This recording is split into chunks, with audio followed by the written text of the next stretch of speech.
الحمد لله الحمد لله رب العالمين وصلى الله على سیدنا محمد نبی و تسلیما.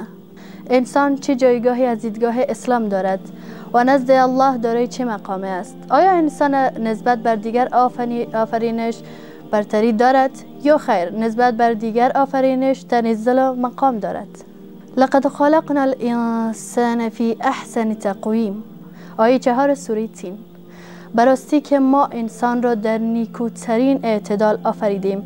انسان موجودی است که روح خدا در او دمیده شده است، یعنی از جایگاه ویژه و والا برخوردار است، چنانچه همه موجودات جهان برای آسایش و بهره بردن او خلق شده و مقام او تا آنجا برتری دارد که خداوند دستور داد تا ملائکه به تعظیم او بپردازند. اینها نشان دهنده این است که انسان از کرامت و فضیلت ذاتی برخوردار است و الله متعال برای انسان این سه فضیلت را نسبت بر دیگر بندگانش داده است. مسجود فرشتگان، امانتدار الهی و خلیفه الله بر زمین. پس انسان سرور و فرمانروای زمین است و هر گونه تغییر به دست اوست و خود نشان دهنده این است که انسان عزیزتر و گرامیتر از همه اشیای مادی می تواند باشد و قرآن کریم ساختار وجودی انسان را بهترین ساختار وجود دستگاه آفرینش می داند و می فرماید لقد خلقنا الانسان فی احسن تقویم. و خداوند همه مواحد زمین را برای او آفریده است و او را به عنوان نماینده و جانشین خود در زمین قرار داد. اینی جاعل فی الارض خلیفه. آیه 3 سوره بقره و همچنین در سوره اسراء آیه 70 ولقد کرمنا بنی آدم و در سوره نحل آیه 78 الله متعال می فرماید شما را از شکم مادران خارج ساختیم در حالی که هیچ چیزی نمی دانستید. و این آیه کریمه ثابت می سازد که انسان دارای استعداد محض است که در دفتر وجود انسان وجود دارد و در آیه 14 سوره مؤمنون ثم انشأناه خلقا آخر فتبارک الله احسن الخالقین. آنگاه او را آفرینش دیگر دادیم، روح در او دمیدیم.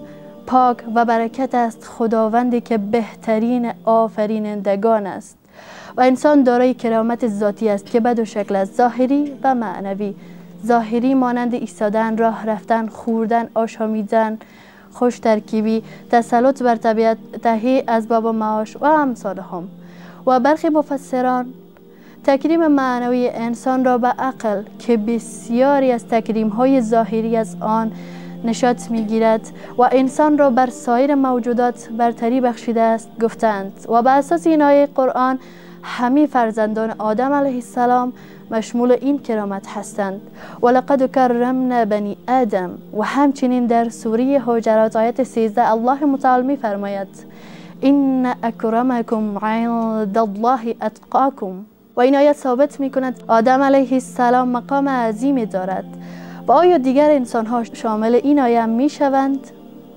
از آیات قرآن ثابت است که این کرامت ذاتی انسانی است و اختصاص به حضرت آدم علیه السلام ندارد. به گونه مثال گفتار شیطان این موجود را که بر من گرامی داشتی و امر کردی که او را سجده کنم، من در برابر این امر ایستادگی کردم و شامل قهر تو شدم، ولی ذریعه او را گمراه می کنم. از این آیه معلوم است آن که مکرم است همه انسان هاست. پس از این آیه ها دانستیم که انسان نزد الله متعال از چه جایگاه ویژه‌ای برخوردار است. انسان برتر آفرینش، یک دانه کائنات، ممتازترین، برجسته ترین آفریننده های خالق یکتاست. چنانچه الله رحمان ما پس از بیان خلقت انسان و سیر تکاملی او به خود احسن الخالقین فرمود، سخنی که در آفرینش هیچ یک از آفریننده هایش نفرموده است. چون ساختار وجود انسان احسن تقویم است و نمایش دهنده تمام هستی. همه اهل آسمان و زمین در خدمت تو اند تا با به کارگیری و بهره‌وری از آنها خود را به مقام قرب ربوبی برسانی. و سخر لكم ما فی السماوات و ما فی الارض جمیعا منه این فی ذلک لآیات لقوم یتفکرون.